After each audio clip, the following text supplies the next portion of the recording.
बुद्ध धम्म आणि संघाला श्रद्धापूर्वक विनम्रतापूर्वक त्रिवार अभिवादन करून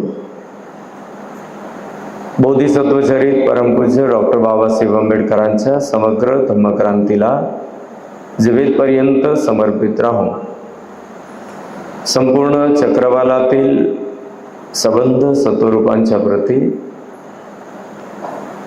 तुम्हा सर्व उपस्थित जणांच्या प्रती, विश्वातील तमाम मानव मात्रांच्या प्रती अनंतापार मंगल मैत्री, असीम असीम मंगल कामना.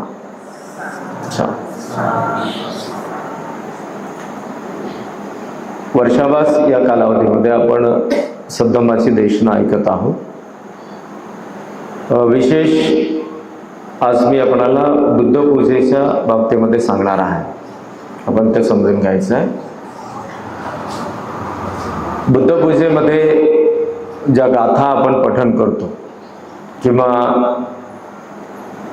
ज्या वस्तू प्रतीक रूपाने आपण वापरतो, त्या प्रतीकांचा अर्थ किंवा ती प्रतीक वापरण्याचा उद्देश आणि त्याकरिता पठण केल्या गेलेल्या गाथा, थोडक्यात बुद्ध पूजा म्हणजे भावना. आपण मूर्तीपूजा करत नाही, आपण कर्मकांड करत नाही. त्यामुळे ज्या काही प्रतीकांचा आपण वापर करतो तो भगवान बुद्धाच्या सिद्धांताला जाणून घेण्याकरिता, भगवान बुद्धांनी सांगितलेल्या सिद्धांताचे अनुभव करण्याकरिता, बुद्धत्वाची श्रेष्ठता, बुद्धत्वाची महानता जाणून घेण्याकरिता, आत्मसात करण्याकरिता काही विशिष्ट अशा प्रतीकांचा वस्तुरूपाने वापर केला जातो. सर्वप्रथम आपण कोणत्याही वेळेला बुद्ध पूजा म्हटलं की आपणाला असं लक्षात येते आणि आपण दीप, धूप, पुष्प, सुगंधित वस्तू यांचा अवलंब करतो. या सर्व वस्तू कर्मकांड म्हणून आपल्याला वापरायच्या नाही, आपण त्या वापरता कामा नये. त्या पाठीमागे अर्थ आहे. पूर्वी मी म्हटल्याप्रमाणे की बुद्धपूजा करणे म्हणजे काय, तर भावना करणे. ही भावना कशाच्या प्रती, तर बुद्ध गुण आत्मसात करण्याप्रती, बुद्धाचे तत्व आत्मसात करण्याप्रती. बुद्धपूजा ही आपण करावी, परंतु ती मूर्तीपूजा ठरता कामा नये. पूजेच्या संदर्भामध्ये महामंगलाच्या उपदेशात भगवंतांनी म्हटलेलं आहे, पूजाचं पूजनीयान, पूजनीय असणाऱ्यांची पूजा करा. मग ही पूजा करणे म्हणजे काय, तर आपणाला या प्रतीकांचा अर्थ, या गाथा जाणून घेतल्यानंतर कळेल. जसे पुष्प आपण वापर करतो, बुद्ध पूजा म्हणजे पुष्प, दीप आणि धूप आपण वापरतो. पुष्प बुद्ध चरणावर अर्पण करत असताना आपण एक भावना करीत असतो, एक गाथा पठण करीत असतो, त्याला आपण भावना म्हणतो. वर्ण गंध गुणोपेतन, वर्ण म्हणजे रंग, गंध म्हणजे सुगंध आणि गुण म्हणजे त्यांची जी रचना आहे, ती पाकळ्यांची रचना अत्यंत रचनाबद्ध आहे, शिल्पकारांनी रचल्याप्रमाणे. हे पुष्प आता अत्यंत सुंदर आहेत, रंगीत आहेत, त्यामध्ये सुगंध आहे, त्याची रचना अत्यंत रचनाबद्ध आहे, पाकळ्यांचा आकार रचनाबद्ध आहे. हे पुष्प प्रतीक म्हणून आपण बुद्धपूजेमध्ये वापरतो, त्यावेळेला आपण भावना करतो. कितीही सौंदर्यवान असलेले पुष्प असो, कितीही सुगंधित असलेले पुष्प असो, कितीही आकाराने आकृत असलेले पुष्प असो, हे विनाशकारी आहे. पुष्पं मिलायाति यथा इदम. हे जे पुष्प आहेत हे नष्ट होणारे आहेत, विनाशकारी आहेत. आता कितीही सुंदर असतील, परंतु काही तासानंतर ते कोमेजून जाते. जसा जसा अधिक वेळ होईल तसे तसे ते अधिक कोमेजून जातील, सुकून जातील. कोमेजत असताना, सुकत असताना त्यामध्ये असलेला रंग हळूहळू नाहीसा होत जातो त्यामध्ये असलेला गंध हळूहळू नाहीसा होत जातो. पाकळ्या ज्या रचनाबद्ध होत्या त्या विस्कळीत होत जातात, पाकळ्या कोमेजून जातात. हळूहळू ते पुष्प जेव्हा वाळून जातं तेव्हा त्या पाकळ्या गळून पडतात. हा या फुलांचा स्वभाव आहे. बुद्धाच्या तथागतांच्या गळ्यात पुष्पमाला आपण टाकत नाही, तथागतांच्या हातावर पुष्प आपण देत नाही, तथागतांच्या चरणावर पुष्प अर्पण करत नाही. तथागतांच्या चरणावर पुष्प अर्पण करण्याने तथागतांचा सन्मान होणार नाही, गळ्यात पुष्पमाला अर्पण करण्याने बुद्धत्वाचा सन्मान होणार नाही, किंवा हातात तथागतांच्या पुष्प देण्याने बुद्धत्वाचे स्वागत किंवा सन्मान होणार नाही. ते पुष्प एक वेळ धन्य होईल जे तथागतांच्या चरणावर अर्पण केले जाईल. आपण आपल्या कायेला उचलून तथागतांच्या चरणावर अर्पण करू शकत नाही, पण आपली जेव्हा आपण समर्पण करतो बुद्धत्वाप्रती तेव्हा आपल्या शरीराचं एक प्रतीक, एक एक्झाम्पल, एक उदाहरण म्हणून फुलांचा वापर करतो. आपणाला दिसतं माझं शरीर सुंदर आहे, माझं शरीर कितीही सुंदर असो त्या फुलाप्रमाणेच माझ्या शरीराचा स्वभाव आहे. उपंग मिला याती यथा इदम मे कायो तथा याती विनाश भाव. हे जे पुष्प आहेत, हे जे फूल आहेत, हे नष्ट होणारे आहेत, विनाशकारी आहेत. कायो तथा याती विनाश भाव. ज्याप्रमाणे माझी काया सुद्धा, माझे शरीर सुद्धा विनाशाला प्राप्त होणारे आहे.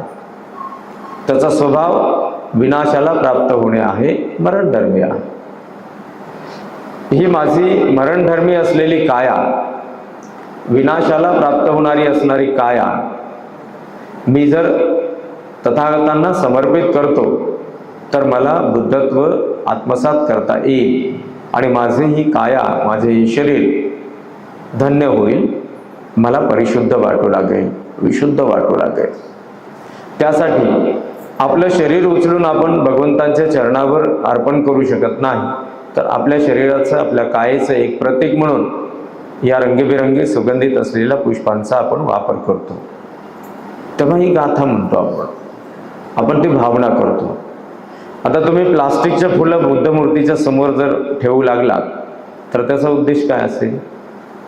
म्हणजे बुद्ध मूर्तीला सजवायचं आहे का? ते आपणाला सुंदर दिसावं म्हणून रंगीबिरंगी प्लास्टिकच्या फुलं आपण बुद्धाच्या चरणावर अर्पण करतो, पण त्याचा काही हेतू नाही. ते कर्मकांड ठरतात. पुष्प यासाठी सुद्धा वापरले जातात की त्या सुगंधामुळे प्रसन्नता वाटू लागते, दिसण्यासाठी सौंदर्य वाटले की आपणाला प्रसन्न वाटू लागतं, मनमोहक वाटले की प्रसन्न वाटू लागतं.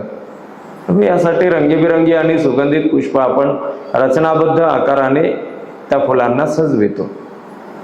ते मनमोहक वाटावं, आपलं मन तिथे रमावं, आपली श्रद्धा विकसित व्हावी, आपलं मन स्थिर व्हावं, आपल्याला प्रसन्नता वाटावी यासाठी. ही कृत्रिम फुले वापरून आपण काय साध्य करतो? आपण जे पुष्प वापरतो त्याचा अर्थ हा आहे आणि त्याला आपण भावना करतो. आता यामध्ये बुद्धाचा सिद्धांत, तथागतांचा सिद्धांत आपल्याला पाहावयास मिळतो आणि तो सिद्धांत म्हणजे अनित्य. हे शरीर अनित्य आहे, हे शरीर मरणधर्मी आहे. हे शरीर अनित्य आहे, मरणधर्मी आहे. ज्याप्रमाणे हे फूल अनित्य आहे, विनाशकारी आहे. जसे हे फूल सौंदर्यवान आहे, सुगंधित आहे, तसे माझे शरीर सुद्धा आहे. तसा फुलांचा स्वभाव, वृक्षवेलींना असताना फुले आपण पाहतो तर ती अत्यंत ताजी तवानी वाटतात, कोमल वाटतात. तोडल्यानंतर त्यामध्ये काहीसा बदल होतो. फुल तेच असतं पण त्यामध्ये बदल होतो. काही तास उलटले की त्यामध्ये अजून बदल होतो. त्यापुढे काही कालावधी गेला की त्यामध्ये अजून बदल होतो आणि असं करता करता ते फुलं सुकून जातात, कोमेजून जातात, वाळून जातात. हा त्या फुलांचा स्वभाव आहे. अगदी आपल्या शरीराचा सुद्धा हाच स्वभाव आहे. ही भावना आपल्याला करावयाची आहे भगवंतांनी सांगितलेल्या अनित्य सिद्धांताची. बालवयात असलेलं गुटगुटीत असणारं शरीर तारुण्यात गेल्यानंतर त्यामध्ये बदल होतो. शरीर तेच आहे, शरीर तेच आहे, पण वाढत्या आयुमानामध्ये त्या शरीरात बदल होतात. अवयव विस्कळीत होतात, विस्तारित होतात वगैरे. रंग बदलतो. तारुण्यातून मध्यमवयात आल्यानंतर शरीरामध्ये बदल होतात. शरीर मात्र तेच आहे.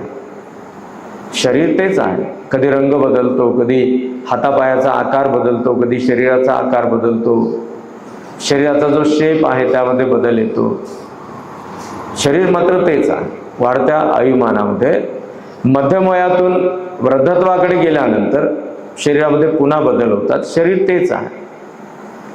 शरीर मात्र तेच आहे आणि बदल होतात.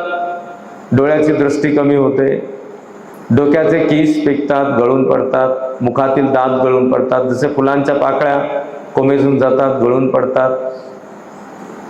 डोक्याचे केस पिकणे, गळून पडणे, मुखातील दात गळून पडणे, चेहऱ्यावर आणि संपूर्ण शरीरावर त्वचेवर सुरकुत्या येणे. जसे पुष्प कोमेजून जात असताना शरीर आणि पुष्प यांचं साम्य, यांच्यामध्ये जी समता समानता आहे, त्या फुलांचा स्वभाव आणि या शरीराचा स्वभाव यामध्ये काही बदल आहे का? ते फूल अनित्य आहे, हे शरीर सुद्धा अनित्य आहे.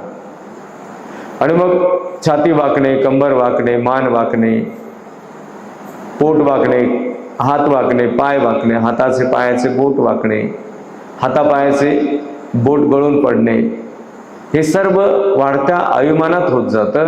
शरीर मात्र तेच आहे. बालवयात असलेलं गुटगुटी शरीर वृद्धत्वामध्ये पाहिलं आणि वृक्षवेलीवर असलेली पुष्प सुकून गेल्यानंतर पाहिले तर यामध्ये किती साधर्म्य आहे, किती समानता आहे. आणि हे एक प्रतीक आहे. पुष्प एक प्रतीक आहे माझ्या शरीराचा स्वभाव दर्शविणारं. मला स्वतःला तथागतांच्या चरणावर समर्पित व्हायचं आहे, त्याचं एक उदाहरण म्हणून या फुलांचा मी वापर करतो. हे अनित्य आहे. भगवान बुद्धांनी सिद्धांत सांगितले, अनित्य, दुःख आणि अनात्म. मग आता हा अनित्य सिद्धांत आपल्या शरीरामध्ये आपण का अनुभव करायचा आहे? ही शरीर जर अनित्य आहे असे मला कळते तर मी का अहंकाराने वागेल? मी वागू नये. हे शरीर जर अनित्य आहे, मरणधर्मी आहे असे मला या स्वभावावरून लक्षात येते तर मी स्वार्थाने का वागावे? मी स्वार्थाने वागू नये. हे शरीर जर मरणधर्मी आहे, अनित्य आहे, विनाशकारी आहे तर मी का लोभ आणि मोह करावा? मी का कुणाच्या प्रती ईर्ष्या आणि द्वेष करावा? हे अनित्य आहे, हे नष्ट होणारे आहे, विनाशकारी आहे. मग मी का कुणाच्या सोबत सूडबुद्धीने वागावे? मी का क्रोधित व्हावे? जर या शरीराला अनित्य म्हणून आपण पाहिले तर भगवंतांनी म्हटले की मनुष्य हा या सर्व मनाच्या मलिनतेला दूर करेल. कारण हे मरणधर्मी. शरीराचा मृत्यू होणारच आहे. मग याच्या सौंदर्याप्रती मला अहंकार का असेल? या शरीराचा मृत्यू होणारच आहे, मग माझ्याकडे असलेल्या भौतिक साधन सामग्रीच्या प्रती मला अहंकार का असेल? भौतिक साधन संपत्ती मिळविण्यासाठी मी का स्वार्थाने वागेल? हे शरीर तर मरणधर्मी आहे. आणि हे सर्व काही अहंकार वस्तू नाही, स्वार्थ वस्तू नाही, लोभ वस्तू नाही, मोह वस्तू नाही, ईर्ष्या वस्तू नाही, द्वेष वस्तू नाही, सूडबुद्धी वस्तू नाही, क्रोध वस्तू नाही. हे सर्व या शरीरात चित्तामध्ये उत्पन्न झालेले स्वभाव आहे. आणि हे स्वभाव जर या शरीराच्या अनित्यतेला आपणाला जाणू देत नसतील तर मग मात्र हे जीवन व्यर्थ आहे. हे अनित्य आहे असा अनुभव आपल्या शरीरामध्ये करण्यासाठी हे पुष्प आपण अर्पण करीत असतो. बुद्धत्वाची जी उंची आहे, बुद्धत्वाची जी महानता आहे ती एवढी प्रचंड आहे. बुद्ध देव आणि मनुष्यांचे शास्त्र आहे. बुद्ध देव आणि मनुष्यांचे शास्त्र आहेत. सन्मानाच्या कितीतरी पलीकडे बुद्धत्व आहे. बुद्धत्वाला शरण जाण्याने माणसाचा सन्मान होतो. बुद्धत्वाला शरण जाण्याने एखाद्या मनुष्याचा सन्मान होतो. म्हणजे एखाद्या मनुष्याचा सन्मान बुद्धत्वाला शरण जाण्याने कसा होतो?